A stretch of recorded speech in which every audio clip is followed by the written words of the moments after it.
sedang waktu istirahat di SD Muhammadiyah 1 Mandi. Aldi dan Rehan terlihat sedang berjalan menuju lorong tangga sekolah. Langkah mereka berdua terhenti ketika ada teman satu kelas yang bisa dimintain uang jajannya. Kita ikuti kisahnya yuk.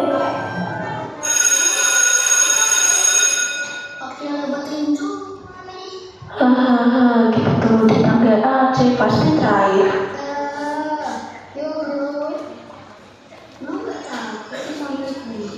Aman, kita juga udah biasa kayak gini, ngapain takut? Udah mau sebelah nih. Aduh, ada mereka lagi. Gak apa-apa, udah ayo.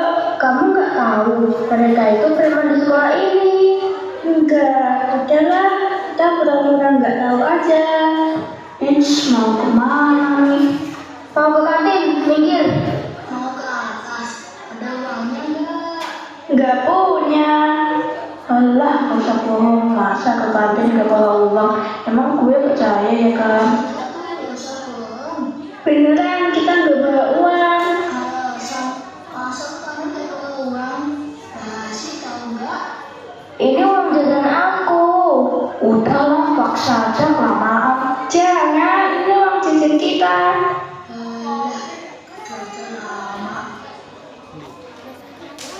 Kenapa kamu kasih uangnya? Kita kan jadi gak punya uang lagi. Aku bingung. Maksa banget nih. Bawa makanan lagi, ambil gak sih? Udah, ambil aja. Sini. Apaan sih celengan? Lumayan bisa makan. Udah, sana. Kok kamu mau aja sih? Uang tabung makanan itu diambil. Ya gimana orang dipaksa? Masih nggak terima sih uang kita diambil. Kita kan jadi nggak bisa jajan gara-gara mereka.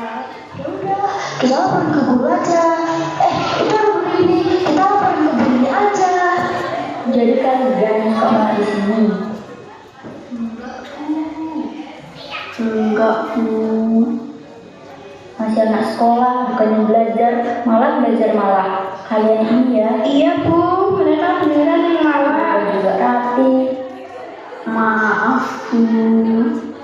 Maaf. Benerin bajunya. Rambut gak rapi, pakai topi lagi. Anak sekolah kok kayak gitu. Ikuti ibu sekarang. Kalian tahu perbuatan kalian ini bisa dikeluarin dari sekolah. Maaf, Bu. Masih anak sekolah, udah belajar malah. Mau ibu laporin ke orang tua kalian. Maaf, Bu. Jangan, Bu. Itu tapi bukan. Tapi itu bukan buat malah. Paham gak? Paham, Bu. Lagian, apa sih gunanya malah? Emang kalian gak dikasih uang jajan sama orang tua kalian? Dikasih, Bu.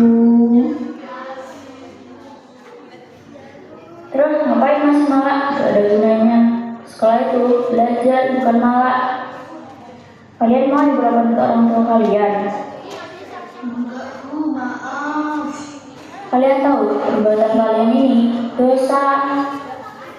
Kalian itu mau jadi apa? Ambil uang orang kayak gitu.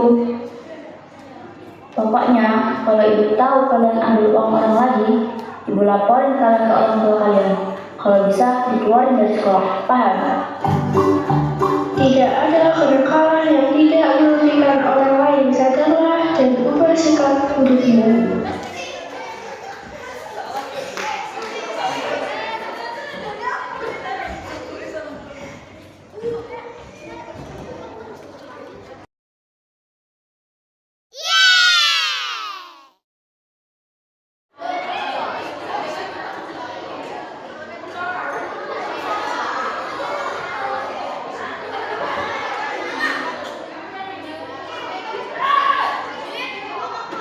Ya, beri tepuk tangan untuk penampil kedua.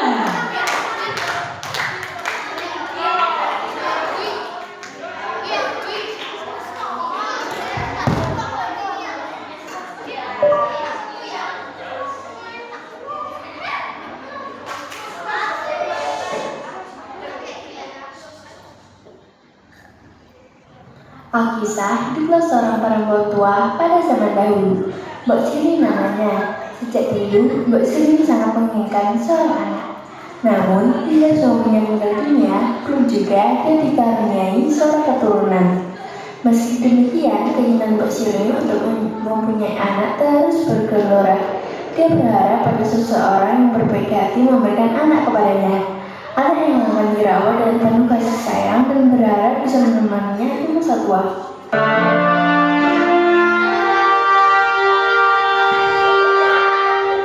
Tuan rasa jangan memaksaku, aku sudah tua, tubuhku sudah tidak enak lagi untuk kau maksa.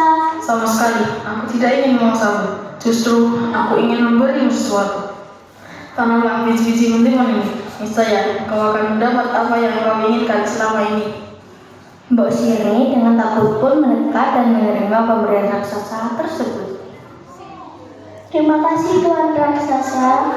Si raksasa berpesan kepada Mbok Sri agar tidak menikmati hasil dan biji mentimun pemberiannya itu, melainkan hendaknya berbagi dengannya sebagai ucapan terima kasih Mbok Sri kepadanya. Mbok Sri setuju dengan pesan sang raksasa. Dia lantas menanam bibit mentimun itu di halaman rumahnya. Bibit mentimun itu sangat cepat tumbuhnya. Hanya berselang beberapa hari kemudian, bibit mentimun itu telah tumbuh dan juga berbuah. Lalu, Mbok Sri mengambil buah yang paling besar itu dan membelahnya.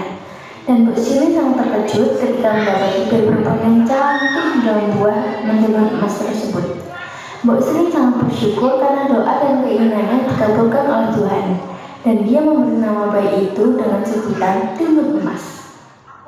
Beberapa waktu kemudian, Mbok Sri kembali bertemu dengan sang raksasa. Dan raksasa memerintahkan kepada Mbok Sri untuk memenuhi janjinya untuk membagi hasil biji mentimun tersebut. Tetapi Mbok Sri tidak rela jika ia harus membagi anak kesayangannya dengan raksasa. Untuknya, raksasa berbagi hati kepadanya untuk memberi kesempatan Mbok Sri agar timun emas bisa hidup lebih lama lagi bersamanya. Baiklah, gadis cantik itu boleh tinggal bersamamu sampai dengan umurnya yang ke-17. Setelah itu, aku akan datang untuk memangsanya. Lalu, Mbok Sri sangat gembira mendengarnya, karena ia bisa lebih lama lagi tinggal bersama timun emas. Dan pada suatu malam, Mbok Sri bermimpi. Dalam mimpinya itu, dia harus menemui seorang pertapa sakti yang berada di Gunung Gundul jika menghendaki akhir selamat. Keesokan harinya, Mbok Sri menuju Gunung Gundul. Dia berjumpa dengan seorang pertapa dan meminta tolong agar anaknya dapat terbebas dari raksasa. Dan sang pertapa memberikan satu biji bibit tanaman mentimun, jarum, sebutir garam, dan sepotong terasi kepada Mbok Sri. Berikan semua itu kepada anakmu. Niscaya dia akan selamat dari raksasa yang hendak membunuh saya. Lalu setelah itu, Mbok Sri langsung bergegas pulang ke rumah. Diberikannya benda-benda dari pertapa kepada timun emas. Dan hanya berselang beberapa hari, raksasa menyusuri Mbok Sri. Jarak ke rumah Mbok Sri masih cukup jauh, namun dia sudah berteriak-teriak. Hei perempuan tua, lekaskan kau serahkan anakmu itu untuk kumangsa. Tuan raksasa, ini telah menuju tempat tinggalmu. Ia siap untuk kau jadikan santapan. Timun emas telah berlari sekencang-kencangnya. Namun, langkah kaki si raksasa yang lebar dan cepat membuat jarak antara timun emas dan dia sangat dekat. Saat dia mengetahui hal tersebut, timun emas langsung melemparkan satu bibit mentimun. Kejadian terjadi. Seketika, bibit tersebut berubah menjadi tanaman timun yang sangat lebat dan banyak sebuahnya. Dan raksasa langsung melahap semua buah mentimun ajaib itu. Namun, itu tidak cukup untuk raksasa. Saat raksasa menerima emas kembali, timun emas akan melemparkan jarum yang dibawanya. Kejadian terjadi lagi. Jarum tersebut berubah menjadi pohon bambu yang sangat lebat. Batang pohon bambu itu sangat tinggi dan tajam, namun itu tidak akan menghalangi. Kemudian timun emas membalikan dan berubah menjadi lautan yang sangat luas. Walaupun raksasa tak sulit untuk mengejar timun emas, tetapi akhirnya dia bisa kembali mengejar timun emas. Aku akan memangsa timun emas. Inilah salah satu senjata terakhir yang aku punya. Tolong.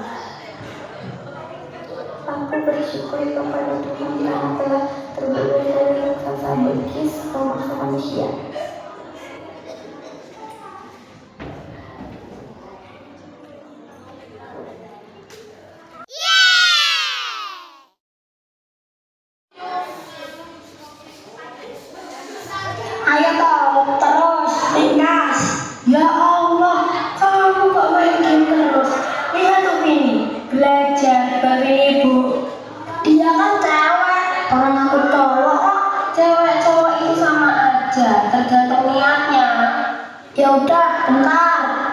1 jam kemudian. Vin, mandi dulu sana, udah sore. Sebentar, Bu. Setelah hari mandi, dia bosan. Maka dia ngajak teman-temannya untuk bermain.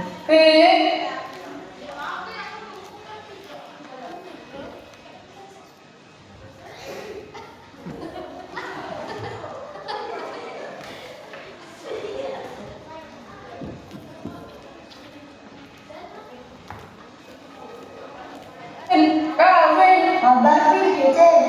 Oke, bentar ya. Mau apa di mana nih? Pas kabel gas gak? Gas aja sih kalau aku. Sesamanya di pos kabel. Vin, Boy, ada terlalu di Jakarta tuh, ikut yuk. Ayo, gimana Vin?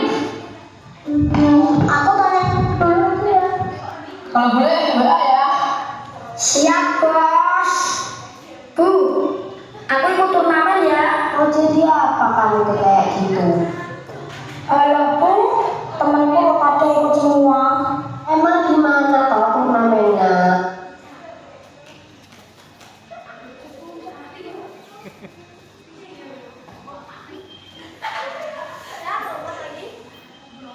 Hah? Di Jakarta Bu. Hah? Kakak, enggak. Siapa yang ngantor? Ongkosnya juga dari mana kau, Len? Udah toh, di rumah aja sama ibu. Ibu nggak asik ah. Jadi ikut gak Vin? Kalau jadi biar aku ceritain biar sama si Rapin. Aku sebenarnya nggak boleh ikut sih. Oke. Bu, aku nginep ya di rumah Afai 2 hari. Ya udah boleh. Tapi kamu jangan repotin ya di sana. Siap, Bu Komandan. Fai, ayo berangkat. Oke lah, gas. Lah, Rafif gimana? Hai Vin, Loh, aku kira kamu gak ikut Vin. ikutlah. Setelah mereka ngobrol, mereka pun melanjutkan perjalanan ke Jakarta. Fai, udah sampai nih kita. Iya, ayo kita cari tempat istirahat. Ayo. Turnamen kali ini menang kalah gak apa-apa Vin. Namanya juga baru pertama kali. Iya, nggak apa-apa. Namanya juga baru pertama kali. Pertandingan akan dimulai. Hahaha, aku udah siap pantai-pantai nih. Vin, katanya di sana ada TV ini loh. Iya sih. Aku udah lihat tadi di papan pengumuman. Iya sih, tapi katanya dia jago.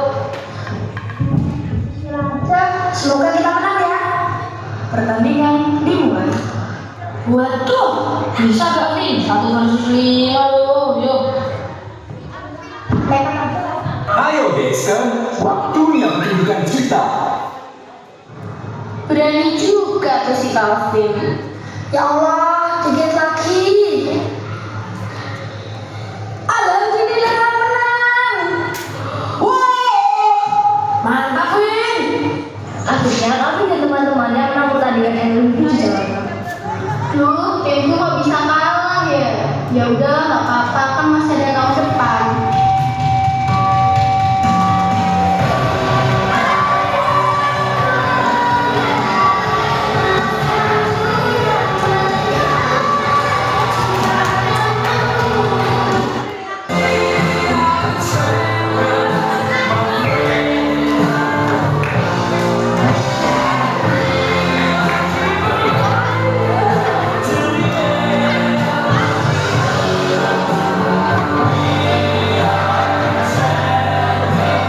Selamat ya Calvin atas kemenangannya. Kamu mau nggak jadi MVP? Boleh kak, makasih ya. 1 bulan kemudian. Ibu, aku pulang. Ini gaji pertamaku. Aku kasih ke ibu ya. Alhamdulillah ya Le. Gimana kerjamu Le? Lancar nggak? Lancar bu. Alhamdulillah. Jangan larang anakmu untuk masa depannya karena dia ingin membuat bahagia jika dia bisa meraih cita-citanya. Sekian dari saya.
Mari beri tepuk tangan untuk penampil Hampa.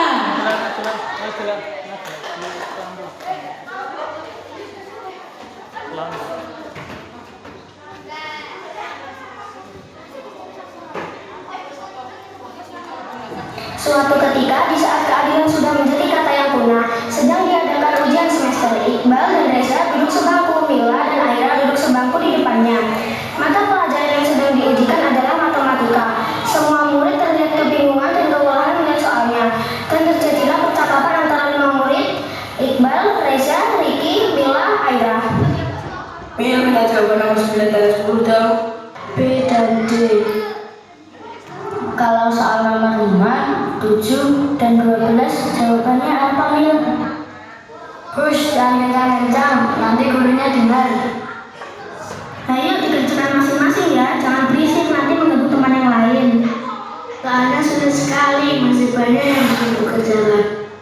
Mereka berempat saling contek-mencontek seperti pelajaran lainnya, tapi tidak dengan Ricky. Ia terlihat rileks dan mengerjakan soal ujian sendiri tanpa mencontek. Ki, kamu sudah selesai. Belum, tinggal 3 soal lagi. Aku minta jawaban nomor 12 sampai 16 Ki. Gak bisa aja. Kenapa? Kita harus sahabat Ki, kita harus kerja sama. Iya Ki, kita harus bersama.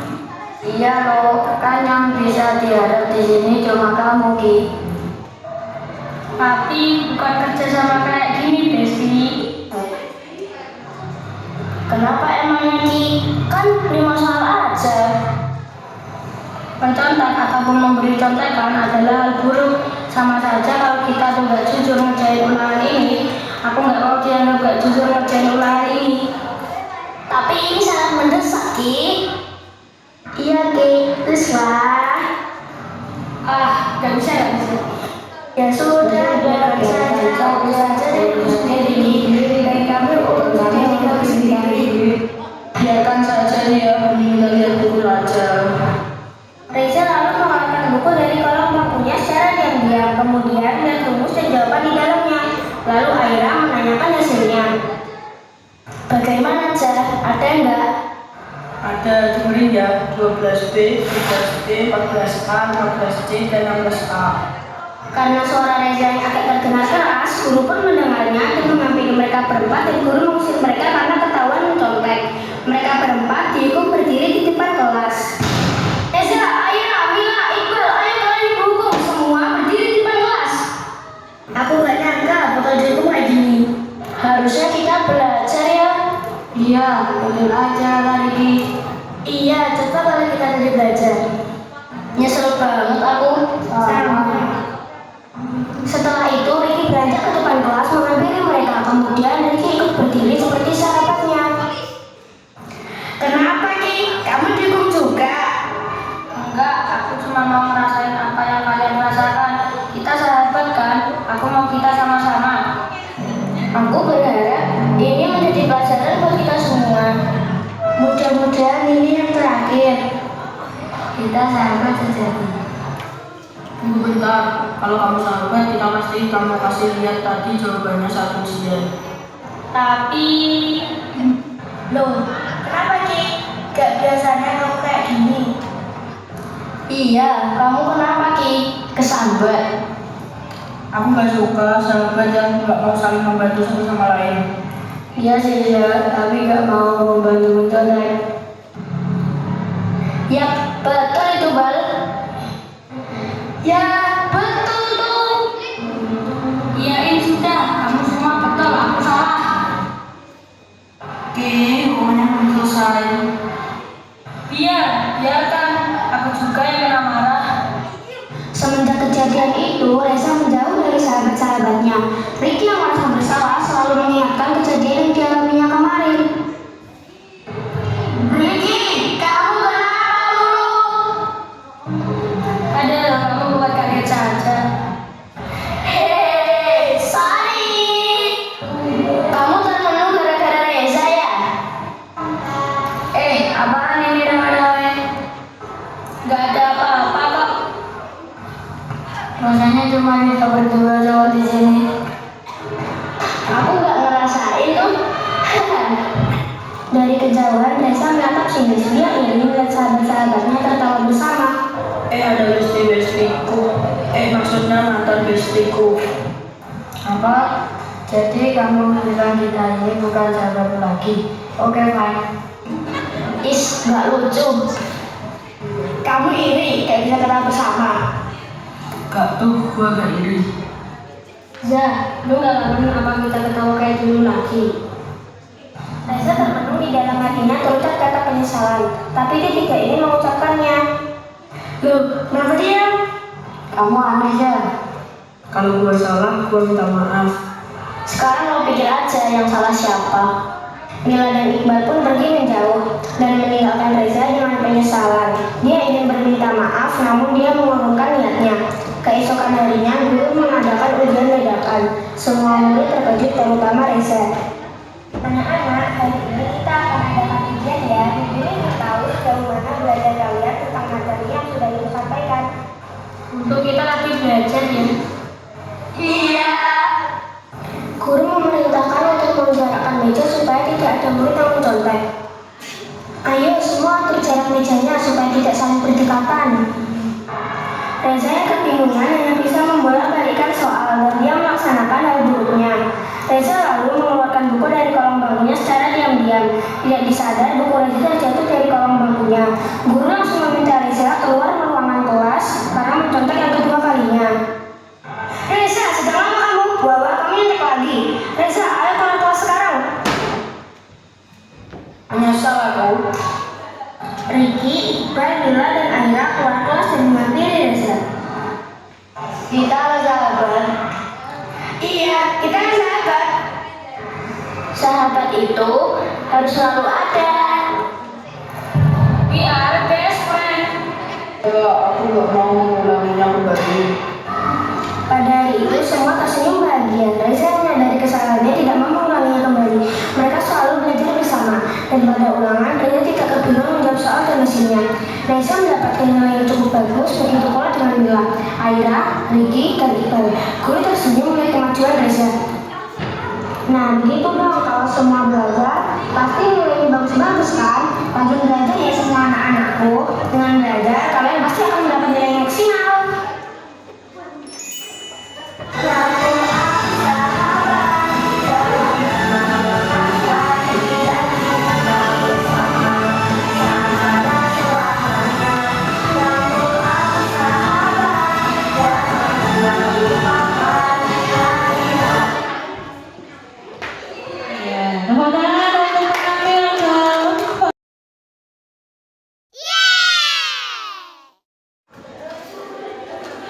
Sudah siap? Baik, beri tepuk tangan untuk penampil kelima. Di sebuah kota metropolitan terdapat sekolah yang sangat menarik. Sekolah itu memiliki banyak siswa. Saat jam istirahat tiba, terlihat sekelompok anak sedang asyik mengobrol di kelasnya. Mereka membicarakan tugas sekolah yang diberikan guru.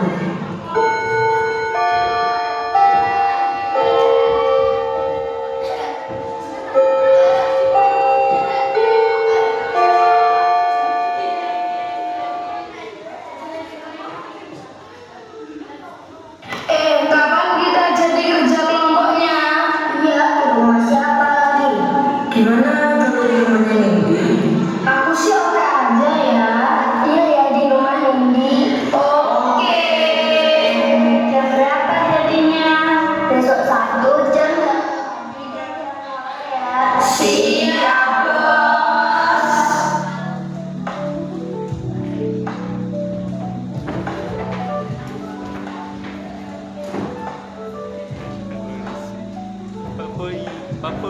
Hari yang tiba, anak-anak sudah berkumpul di rumah ini. Ketika beberapa anak sedang berdiskusi, Abid, Azali, dan Lenggar asyik bermain hati. Wah, mau mana nih?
Azlarnya Rinda dan Adit mengambil motor dan secepat kilat meninggalkan teman-temannya.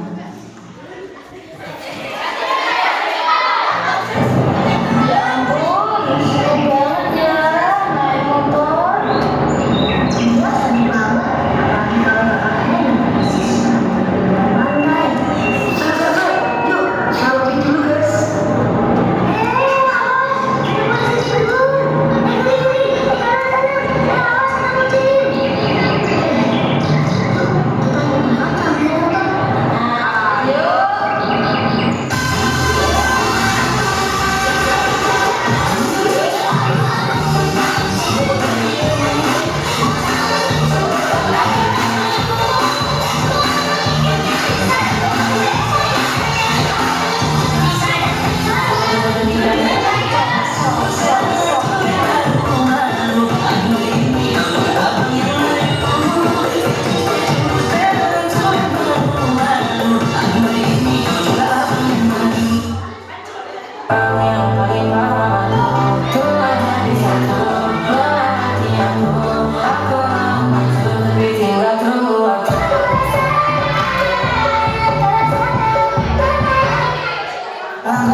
Azam kehilangan kendali motornya.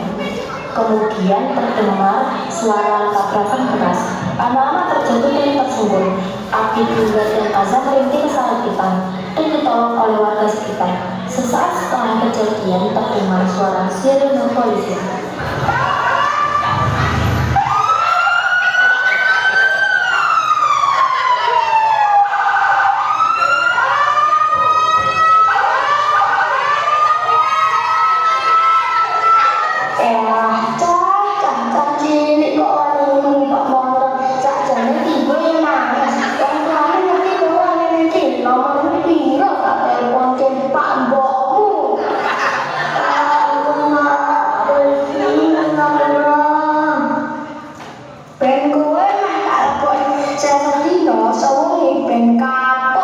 Jangan lupa Pak, coba nomornya kapok.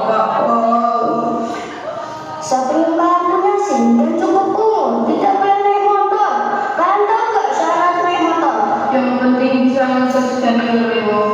Pak, Atuh cah, kira tak jelasin ya. Harus punya SIM, pakai helm, sama beli lampu-lampu lalu lintas. Gak boleh bonceng dulu, ngerti? Pak, boleh nggak nanti saja penjelasannya sebelum dari rumah sakit, Pak?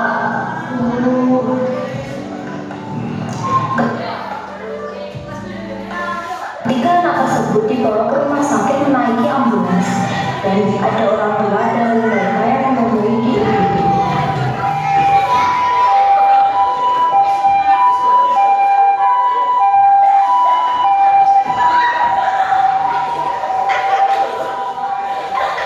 Belum kenapa nih? Jatuh dari motor terus. Saya cek dulu ya.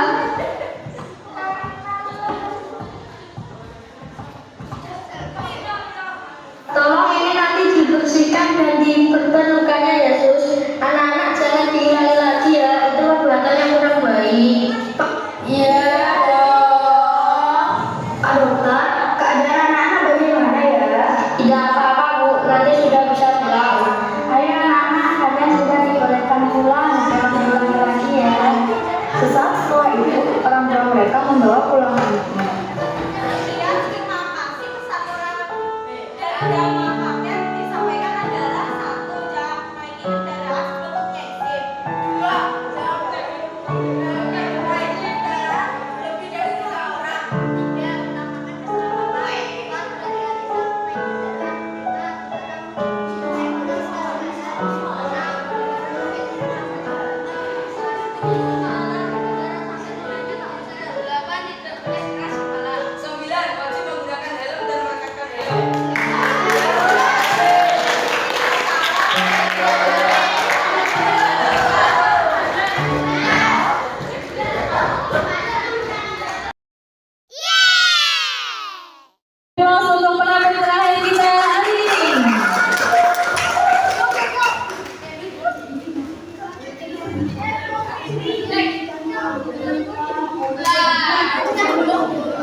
ikan di sini ada ikan mujair, ada ikan lele, ada ikan gurame. Di sini lengkap-lengkap loh. Di sini ikannya impor loh, dari luar negeri malahan. Di sini murah-murah loh walaupun nggak impor. Sayur mayur dibeli. Di sini sayurnya segar-segar. Pak Ustadz, tomat 1 kilo berapa? Ini Bu, tomatnya 20.000. Oh iya Pak Ustadz, makasih. Ikan murah-murah. Bang, ikan sapu-sapu ada. Ada dong di sini murah-murah. Berapa satunya Bang? 30.000 Bu. Bu, hati-hati. Di situ ikannya mahal-mahal loh. Bener juga ya. Tapi di sini lengkap-lengkap loh Bu. Sini Bu, ikan di sini impor, murah lagi. Oh iya Bang, ikan salmonnya berapa ya? 10.000 Bu, murah-murah kan, impor lagi. Ini Bu ikannya. Oh iya, makasih Bang. Keesokan harinya. Nggak bisa dibiarin nih kalau makin lama jualan makin sepi. Kayaknya aku harus pakai cara lain ya. Apa aku pakai tuyul ya?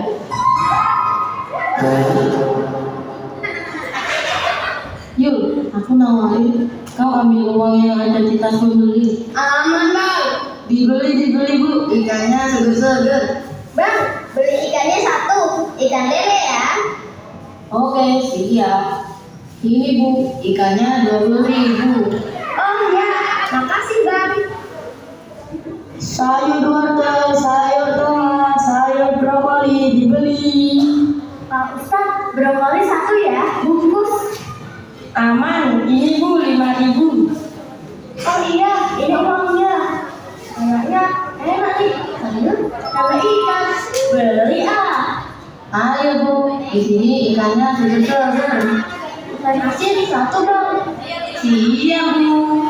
Ini Bu, 15.000. Ini uangnya Bang.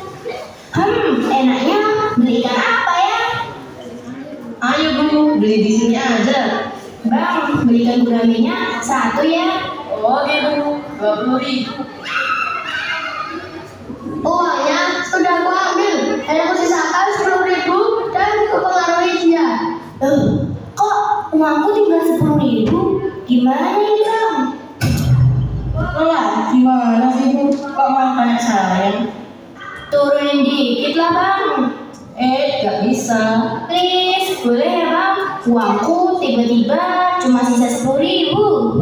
Ya udah, tapi khusus kali ini.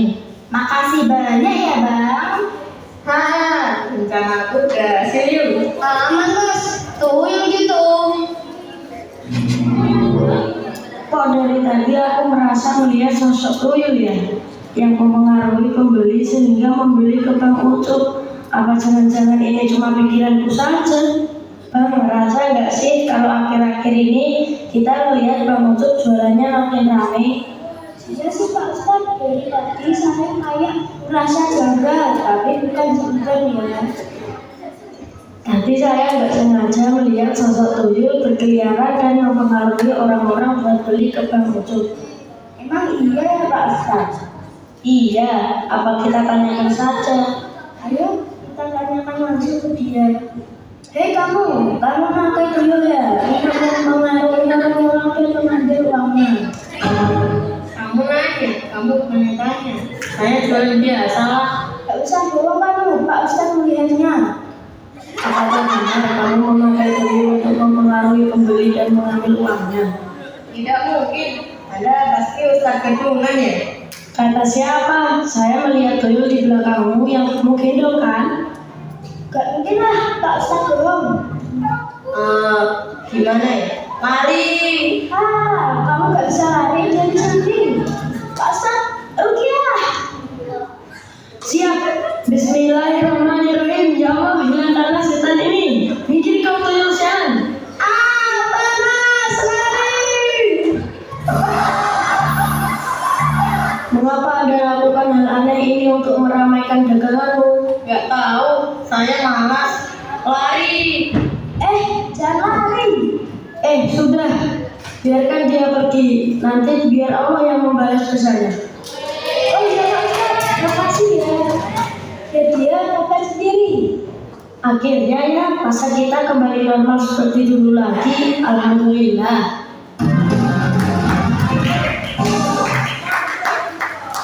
Sudah selesai, baik. Aplaus untuk penampilan kita terakhir. Sudah selesai.